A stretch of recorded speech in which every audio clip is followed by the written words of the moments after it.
Ladies and gentlemen, and boys and girls, from Lima Shenanigans of 1977, it's Tuesday, and you know what that means. It's time for the NXT Event Center Wrestling Report. And now here's the man that will bring you all the wrestling happenings from the WWE Superstars of tomorrow, Eric M. Lima. Thank you very much, Mr. Announcer, sir. Well, hello there, everyone. Welcome to yet another episode of Eric Lima Shenanigans of 1977. Episode number 2,540 episodes of the show. 2,540th episode. How's it going? It is September the 16th, 2025, 10:19 p.m. And ladies and gentlemen, before we get going to talk about what happened on NXT Homecoming, and it was a crazy event, to say the least, I want to welcome a new subscriber to our channel. As you know, if I get a notification that a new subscriber has subscribed to my channel, that person will be welcomed into my channel. So, ladies and gentlemen, I want to welcome the Wrathful Sage. The Wrathful Sage. It's hard to pronounce. Wrathful. Wrath, like Field of Wrath, like Harley Cameron. Wrathful Sage. Wrathful Sage. Almost said. Wrathful Sage, welcome to my channel. Any questions? Please feel free to comment.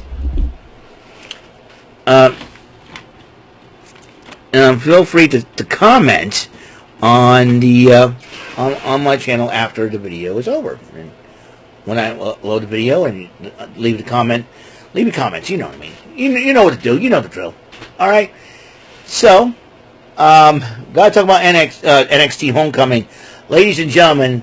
Things are about to get bowling shoe ugly, and what I mean by bowling shoe ugly, the relationship between NXT and TNA is taking a turn, and we feel like if Fire Marshal Bill may be going, you know what I mean? It's just the most insane thing that's ever going to happen. And trust me on this one, it is going to get bowling shoe ugly out, because throughout the entire night, TNA wrestlers, some who used to be on NXT in Full Sail University, are not very happy about this, folks. Not very happy at all. And trust me. And so Triple H kicks off NXT Homecoming, addresses the Full Sail crowd. How NXT... And then Shawn Michaels interrupts Triple H, saying, well, yeah, And there's about, And then all of a sudden Shawn Michaels goes, there's... Have I come back to take over? And he goes, there's going to be some serious problems.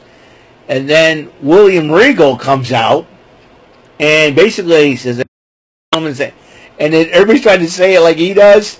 He goes, it's my thing, okay? And he jokes around. And he goes, War Games! And everybody's like, yay! He said the War Games, right?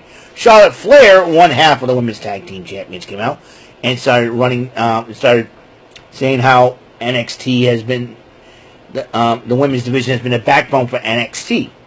And Flair mentioned a lot of names, the Four Horsewomen, Asuka, and all that. And then Alexa Bliss comes out, mentions more of the women's names, and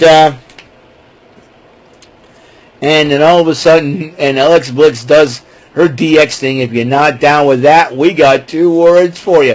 Everybody else, suck it. And then it's like, okay. And Triple H, Shawn Michaels laughed.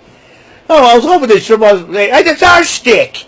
That's our shtick. You can't use our stuff. Or something. It'll be a lot of joking around. So the Colleen was heading to the ring, and then got a hug, and then Tatum Paxley got a hug from Lyra Valkyria, which, the Bird Lady is back. Now, as you know, earlier, Tiffany Stratton was not medically cleared to compete thanks to Nia Jax or what happened on past Friday night on SmackDown. I'm sure Tiffany Stratton would love to get her hands on Nia Jax again. So, Lyra Valkyria will be taking the place of Tiffany Stratton in that 6-woman tag match, the main event, where Lyra Valkyria will team up Rhea Ripley and Stephanie McCare against Fatal Influence. And the women's tag team title match happened. Charlotte Flair, Alexa Bliss defending it against Izzy Dame and Tatum Paxley. Of course, Shawn Spears, who makes his return, tries to get involved in the match along with Nico Vance. They got hurt for their troubles. In fact, Charlotte Flair was doing the 10 thing on Shawn Spears. It was great. But in the end, though, Flair and Bliss retained the women's tag. The NXT alumni, the OGs, retained the tag team titles.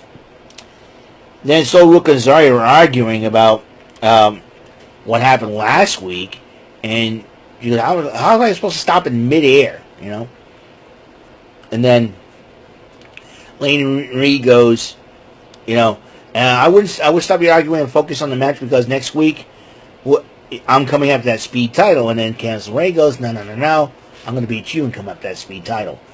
And then Shayna Baszler comes in. He goes, you two, tells Ruka and Zarya, you two figure it out. Apologize. It'll be all better. So then we have DIY. DIY against Carmella Hayes and Trick Williams. And guess who got involved in this matchup? The Miz. That doofy-looking love child of Fire Marshal Bill and the whammy from Pressure Luck gets involved, screws DIY. I see a face turn for DIY on SmackDown, and I'm sure DIY says, listen, Nick, Miz embarrassed us in NXT Homecoming. We want our payback. By the way, Tommaso Ciampa shaved his beard again and had some kind of skull-like makeup, black and gold makeup, which was war paint, which is pretty good. But as I said, Trick Williams and Carmella Hayes wins the matchup. Kelly Kincaid interviewed the U.S. heavyweight champ Sami Zayn, and Sami's does any NXT superstar on the current roster stand out to you? Yeah, Javon Evans. Josh Briggs interrupts him and trashes Javon Evans in front of Sami Zayn. And Javon Evans comes out, starts brawling with Briggs, and then Zayn is holding him back. Listen to me, okay? You got great potential. You got it in here, man. Keep on doing what you're doing, you know? And then got it, and Javon Evans high-fives him, and he was a little upset at that point. And then you got the North American title on the line as, look into my eyes, Tyler Breeze, Prince Pretty, taking on the NXT North American champion, All Ego Ethan Page, or I could say in Tyler Breeze's language, All Ugo Ethan Page. And I was kind of hoping that, you know, Tyler Breeze would change All Ego to All Ugo if he beats him. But Ethan Page did retain the title with the twisted grin.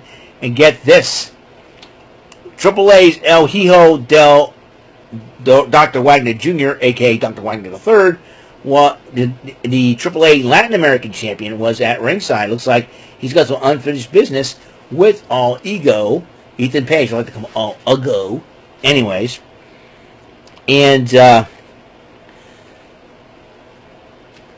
so Damian Priest was talking to Tavion Heights.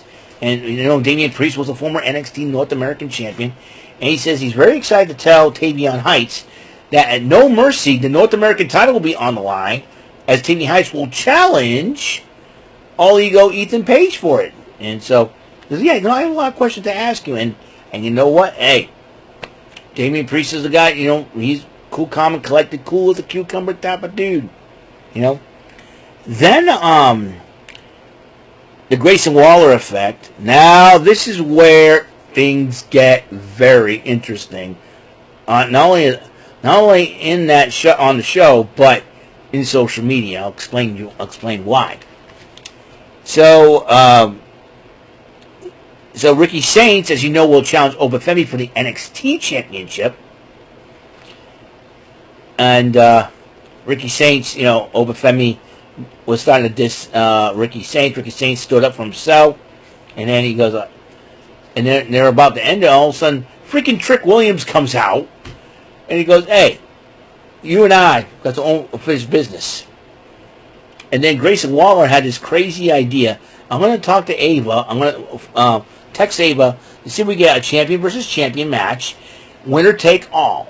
Both titles on the line. Whoever wins that will face Ricky Saints at No Mercy. That made the superstars, the wrestlers of TNA, ticked off. They were getting sick of it. They were getting done with it, and they were done with it. You know, Tom Hennepin. Some of them, a lot of them, are former NXT alumni at Full Sail University. You gotta remember, a lot of these TNA wrestlers had their start at Full Sail University, NXT, Black and Gold. Steve Macklin, Dana Brooke, who was known as Ash by Elegance, the Iconics, a.k.a. The Inspiration. Zaya Brookside when she was part of NXT. I mean, I'll tell you what. You know, Zaya Lee, a.k.a. Lei Ying Lee. I mean, Mustafa Ali, I'm like, oh boy, this is going to get bowling shoe ugly. And you know what, Trick Williams? It's all your dang fault for stealing that belt. Let's talk about that. And AJ Francis should be ashamed of himself. I mean, come on. Oh, I'm going to take Trick's side because all you TNA guys are losers. You know? And then all of a sudden, then you got some of the TNA people having their egos. You know? I'm like, Frankie Kazarian and AJ Francis, you guys should be siding with freaking TNA instead of filling your own egos up. Come on, seriously, two stooges there. No, the third stooge, Eric Young. He's also. And here's the reason. I think the reason why Eric Young said nothing in social media. Here's why. One, he was part of NXT Black and Gold at one point, but he's also a TNA original. So I think Eric Young's probably the only person that probably will not take a side because he's been on both sides of the spectrum, of the wrestling spectrum, so to speak. So there's an interesting situation there. But they were not happy. They were not happy. I sense a TNA invasion coming, possibly at No Mercy, and I'll tell you what, if it happens, Trick Williams, it's all your dang fault. Because your ego cannot handle not being a double champion. At least, if I were the TNA crew, I would start getting ready for war. I don't know what the ladies were talking. Ladies of TNA were talking. The knockouts of TNA were worried about. All their titles are not back home in TNA. I don't know what their issue is, but but if they want to start a war, I got a feeling War Games could be a humongous thing between NXT and TNA, and that could be a major main event. And it could be the first ever NXT TNA War Games to be the main event Survivor Series, a WWE pay-per-view or PLE, without having either Raw or SmackDown get involved in this. But then again, it could get worse though. Probably a bowling shoe ugly type of thing. Well, might I digress, right? So I can imagine Ava's phone blowing up. And believe me, and I'm sure Santino's phone has got to be blowing up too. So, anyways, Charlie Dempsey was talking to Ren Sinclair, and Charlie Dempsey says he's going to Japan for a month, and he's telling Ren Sinclair to hold down the fort. But then she goes, well, it could be just glorious. And then Bobby Roode showed up, and then they did the glorious thing and everything else. And then she mentioned Joe Hendry. And Joe Hendry came out and said, say his name. I believe in Joe Hendry. And then Bobby Roode talked. Now, Bobby Roode is another person that has been part of the NXT Black and Gold and was a TNA original as well. So Joe Hendry knows and understands, and both men shake hands. Joe Hendry, I believe in Joe Hendry. Then you got Glorious Bobby Roode. Glorious! I won't give in till I'm victorious. Until the end, I'm one of us. That's pretty funny. Anyway, so, and then while the TNA wrestlers are still popping off, including the Inspiration and all, Lexis King runs his mouth on the Full Sail crowd.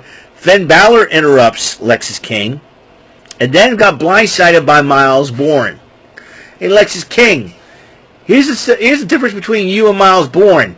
Miles Bourne's got a hot girlfriend. Got Stephanie Vaquer. Who you got?